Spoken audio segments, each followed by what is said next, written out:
I'm making this up. There are no scientific studies to validate in any way what I'm about to tell you. And I'm going to tell you a story. Once, a long, long time ago, the world was peopled with a different creature than us. A creature that had scales and feathers, hard, horny beaks, sharp claws. And they came in every size, from tiny to terrifying. We call them the dinosaurs. They just called themselves us. Then one day, the sky turned black. And it stayed black for a very, very long time.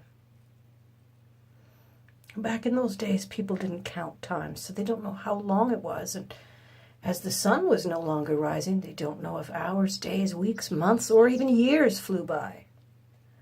What they do know is that one by one they began to die. The food died. There was just nothing left to eat.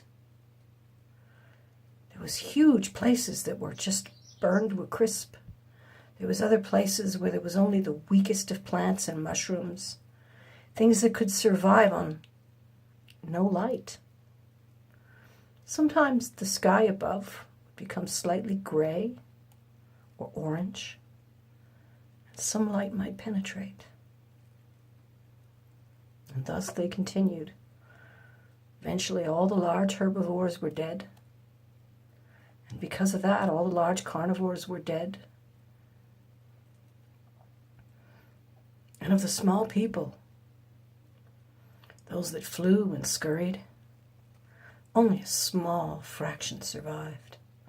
The flying ones did best. They could find each other because they could fly to each other. But the air was thick and gritty and choking, and it clogged their air sacs. So there wasn't a lot of flying going on. One morning, the sun rose. It was the most extraordinary thing. The ball of life from the sky peeked through a rent in the sky. The sky tore. There was a hint of bright blue, like the eye of a dragon, hot and fiery with blue and yellow, peering down at them from the sky.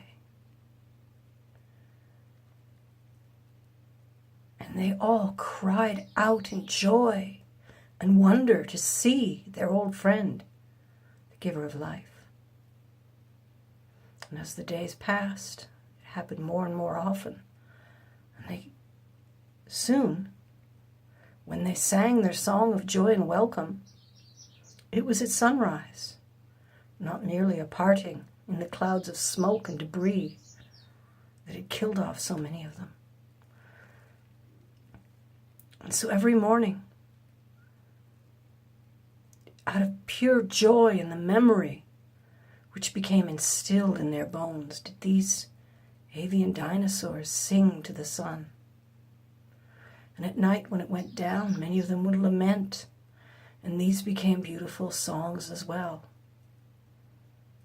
As the years flew by, the little mammals who'd survived the apocalypse were able to come out of their burrows, and those dinosaurs who were able to fly and find each other continued to evolve and become the gorgeous birds we see today. In them today, still, the song of joy at the return of the sun, the song of lament when it goes away at night, continues, locked in their DNA. So when that rooster crows at sunrise, or that parrot starts squawking at sunset, remember the apocalypse. They killed all the other dinosaurs. For they do.